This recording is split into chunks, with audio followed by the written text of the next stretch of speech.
Good morning friends. నేను AP today నుంచి Madireddy Srinivasa Reddy. Good morning to all. మా నాయకుడు ఏది చేసినా అది సంసారమే. ఎదుటివాడు నిజంగా సంసారం చేసినా కానీ అది వ్యభిచారమే అన్నట్లుగా ఒక సెక్షన్ ఆఫ్ మీడియా తయారైంది. ఆ సెక్షన్ ఆఫ్ మీడియా నిన్నంతా ఓదరగొట్టింది. సభా సాంప్రదాయాలను జగన్మోహన్ రెడ్డి గారు పాటించలేదు.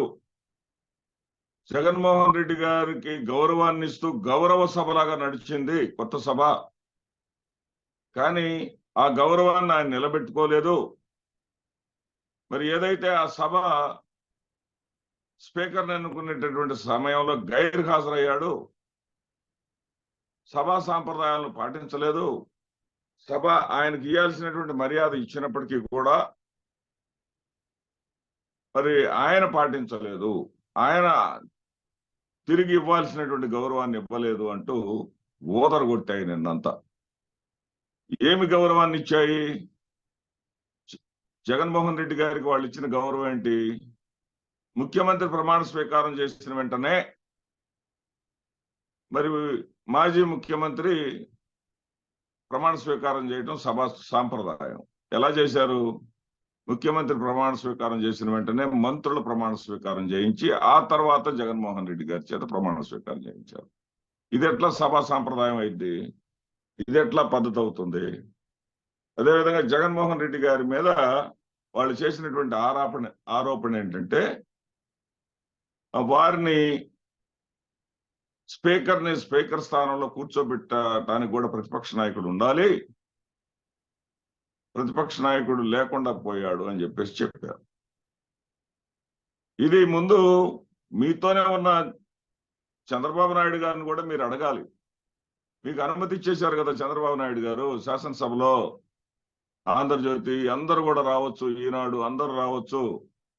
ఆంధ్రజ్యోతి మీద ఆంక్షలు కూడా ఎత్తేశారు కదా. మీ కనుసన్నల్లో మీ దగ్గరగా మీ ఎదురుగా ఉంటారు కదా, మీ గురువు గారు కదా ఆయన. మీకు అన్ని విధాలుగా మీ వెల్విషర్ కదా. ప్రజల సంక్షేమం సంగతి ఏమో కానీ మీ సంక్షేమాన్ని బాగా చూసుకునేటటువంటి మనిషి కదా. ఆయన్ని మీరు ప్రశ్నించి ఉండాల్సింది. కిరణ్ కుమార్ రెడ్డి గారు స్పీకర్ గా ఎన్నికైనప్పుడు తమరేం చేశారు చంద్రబాబు నాయుడు గారు అని అడగాల్సింది. ఆయన మీద పోటీ పెట్టడానికే ప్రయత్నం చేశాడు, బలం లేకపోయినప్పటికీ కూడా. అదేవిధంగా అప్పుడున్నటువంటి భారతీయ జనతా పార్టీతో సహా ఎంఐఎం పార్టీతో సహా అన్ని పార్టీల వారు కూడా గౌరవంగా ముఖ్యమంత్రితో కలిసి మరి స్పీకర్ను తీసుకెళ్లి ఆయన యొక్క స్థానంలో కూర్చోబెట్టి సభా మర్యాదలను పాటించారు. తమరు ఎక్కడున్నారు చంద్రబాబు నాయుడు గారు? అప్పుడు తమ వేదిక వరకు వెళ్ళి సభా మర్యాదను పాటించారు. ఒక్కసారి గుర్తు చేసుకోండి. మాకైతే విజువల్స్ లో కనపడలా మీరు సభా మర్యాదని సభా గౌరవాన్ని పాటించినట్లుగా మాకు కనపడలా. సరే, అది తీసేయండి. 2014లో 67 స్థానాలతో మరి బలమైన ప్రతిపక్షంగా వైఎస్ఆర్సీపీ వచ్చిన సమయంలో మీరు కోడెల శివప్రసాదరావు గారిని ఏదైతే స్పీకర్ గా ఎంపిక చేసుకున్నారో, కోడెల శివప్రసాద్ గారి మీద వ్యక్తిగతంగా పార్టీ పరంగా అనేక అభ్యంతరాలు వైఎస్ఆర్సీపీకి ఉన్నప్పటికీ కూడా మరి జగన్మోహన్ రెడ్డి గారు సభా సాంప్రదాయాలను పాటించారు. మీతో కలిసి తోడుగా సభ వరకు స్పీకర్ స్థానం వరకు వచ్చారు. ఆయన మీరు స్పీకర్ వద్దకు వెళ్ళేటటువంటి సమయంలో ఇప్పటికి కూడా విజువల్స్ సజీవంగా ఉన్నాయి.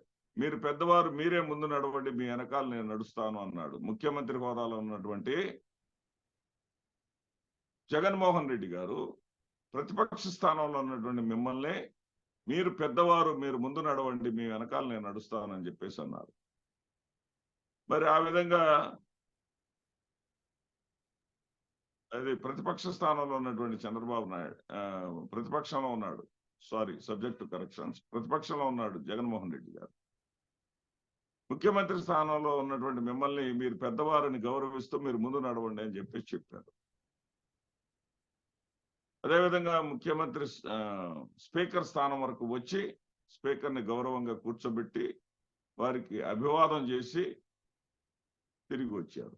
అది సాంప్రదాయం పాటించడం కాదా చంద్రబాబు నాయుడు గారు?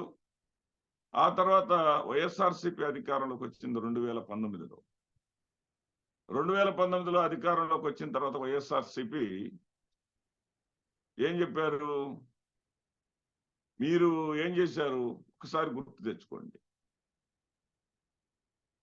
ఏదైతే తమ్మినేని సీతారాం గారు, ఆయన ఒకప్పుడు ఆయన రాజకీయ జీవితాన్ని ప్రారంభించింది తెలుగుదేశం పార్టీ తోటి.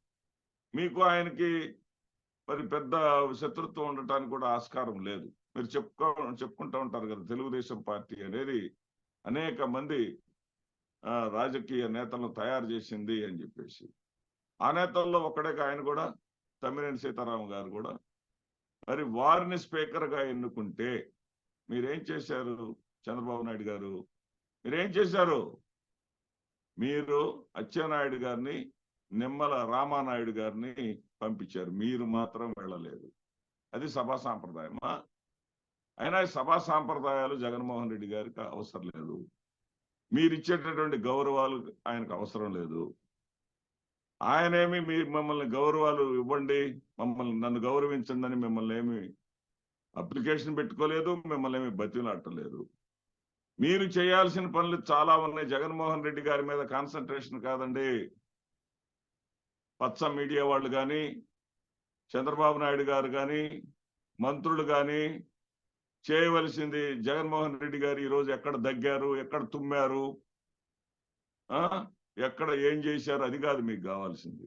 ప్రజలకు ఇచ్చినటువంటి మాటలు మీరు ఎంతవరకు నెరవేరుస్తున్నారు? ఇప్పటికే అనేక అంశాలను కప్పదాటు ధోరణి ప్రదర్శిస్తా ఉన్నారు.